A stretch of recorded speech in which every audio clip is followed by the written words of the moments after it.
फसैला मीठी मीठी बोली के पापा के फसैला ऐसे नहीं मत हार के जाय अइला त तिलक चढ़ाई के जाय आंगन की शोभा बढ़ाई के जा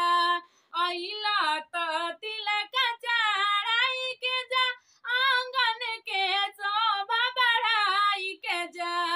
ले ले बड़ रिक्स सरवा